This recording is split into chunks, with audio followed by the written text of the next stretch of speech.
I wrote this film just about a girl who dealing with grief. So it's a child's perspective on the fact that she's lost her mother over a summer. And I shot this film that summer, at the end of my first year, on an island called Osea Island, which is in the middle of the Thames estuary. And it's got a kind of romantic, again, isolation about it. But the landscape and the people in the landscape are also kind of significant. But the voiceover kind of drives this internal narrative, I suppose. And it was my first film with actors, so I was, and this child. Yeah, I suppose I struck a balance between like dramatic scenes and voiceover imagery driving the story, I guess. My Life as a Dog had come out around that time, and those kinds. So I suppose that and Malik kind of influenced that film. I suppose if you saw it, you'd think, well, yeah, there's some pretty strong references there. I didn't really understand what that was, but that set the ball rolling. And then, you know, I kind of spent the next 2 years going to film festivals around Europe and, you know, collecting awards. But it was a bit of a surprise because it was, I didn't know how that had happened. And it was so early on, so I kind of felt an enormous kind of pressure about what I was going to do next. And in fact, it was kind of paralyzing. It was not a good thing. I mean, it was a good thing, but it was not a good thing, you know. Zoo really was like a fly on the wall, day in the life documentary about Auckland Zoo. It was quick turnaround television. It was, you know, I think a couple of weeks shoot and then a couple of weeks edit. Tim Woodhouse cut that, I think. And yeah, it was quite well received by the public. I know that Auckland Zoo suddenly had more people go to it than ever before. But it was pretty much, you know, you followed the keepers and you followed the vet and other people who worked there who dealt with different groups of animals or whatever. And it was really about their relationship and with the animals and each other, actually, I think. I think with Auckland Zoo, it was really like, given the parameters of the kinds of things that were being commissioned, I was looking for an idea that was basically appropriate. So one that you could shoot in that way and that would have get a broad audience. So it kind of fitted those, that kind of brief, I guess, and it hadn't been done. So you're always looking for a story that hasn't been done. And now it's been done to death. The difficult thing with that was getting access. So we had a good relationship with Customs New Zealand, and there'd been those kinds of programs that, like Protecting the Border, I'd seen in England. So we knew that these things had been done in airports and stuff before. So, you know, it was a no-brainer really to be able to do it. The problem was really that you know, you need to be with them for a long period of time to get things. But you know, we went to the mail centre and all those things that people are familiar with now. But that was, again, the first time I think that had happened in New Zealand or been seen. And subsequently, both those subjects have now been a long-running series created by other independent production companies. I mean, we should have been smart and done it as a series, but, you know, they've been successful runs on, you know, in a kind of reality television way. Decided early on that I kind of wanted to tell this story in a purely visual way. So there's really no dialogue in that film. And I thought that would be quite a nice challenge with it, to basically tell a short film in an almost silent film kind of manner, where I know there is a kind of dialogue in it, but it happens through graffiti on a wall, so it's kind of read, this little conversation. It's a very short conversation. Towards the end of the shoot, there's this amazing, because we tend to do a few rehearsals or a rehearsal take before, you know, we start shooting and stuff. And there's a moment where he comes in and he discovers the girl who's been writing this graffiti in this toilet. And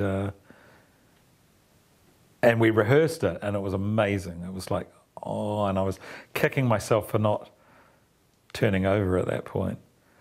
And he turned to me and he said, oh, I should have told you earlier, but I'm always, my first takes are always the best. And I'm like, you could have told me earlier, you know. But he was, yeah, so, but he was fantastic. Easy soul to work with, yeah. The sexual elements in the film, you know, adolescence, you had a boy who's like 16 sleeping with a prostitute, having a sex scene with a much older woman, those kinds of things, quite challenging. And he was amazing. Aaron McGregor was really brilliant. Just could be in the moment and was, you know, very natural about it, and unfazed by that sort of thing. So he was a good choice. And Pearl McGlashan, who was quite a lot younger, was, yeah, she was a good match. In fact, strangely, the most challenging thing, I think, given that there was all the sex and stuff going on and it was confronting, was the moment they have to kiss or don't kiss, and because that's about intimacy, you know, and that was interesting to me, you know. But that's a nice moment in the film, I think. So Stephen O'Meara, he was keen to do something and came to me one day and said, look, I've got this idea to do a crime drama, and I've got Oscar Kightley in mind, and we've been talking about it, and TV3 want a vehicle for Oscar, and so they had this kind of idea about what that would be, that he'd be a detective, probably working in South Auckland. They already had the name Harry, but what it was about and all took shape, you know, once we got talking to Neil Grimstone, and when, well, that, you know, the P world seemed current.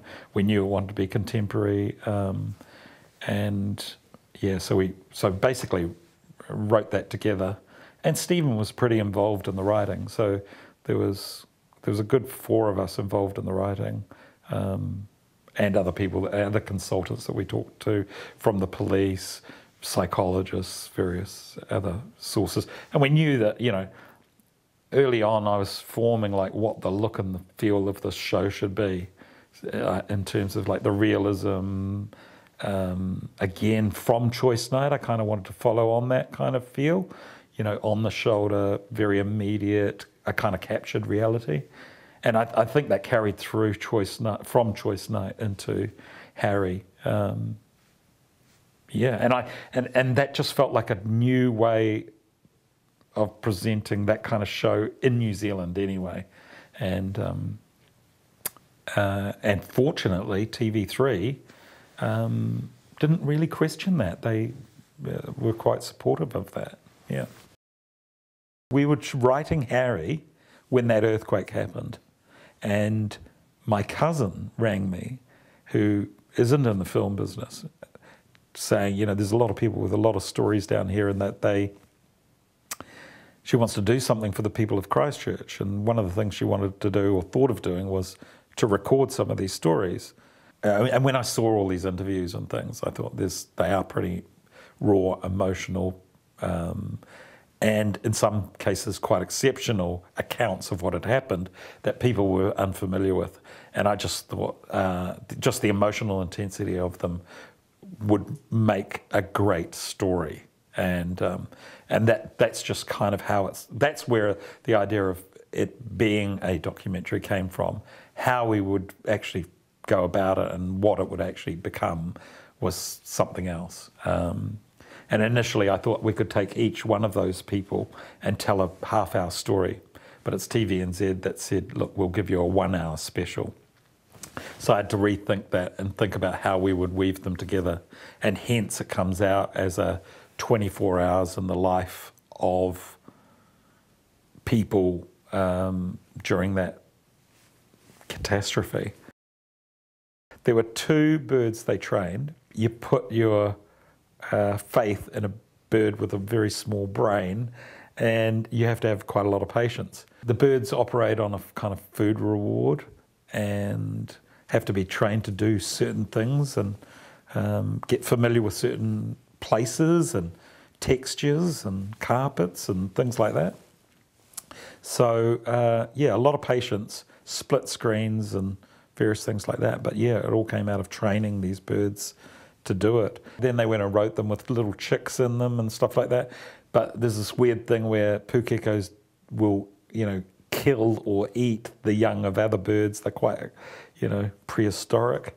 And so all those birds, when they're together, have to be shot separately and then kind of comped in and stuff. So getting all their eye lines to look at each other and stuff is, can be a bit tricky and taxing.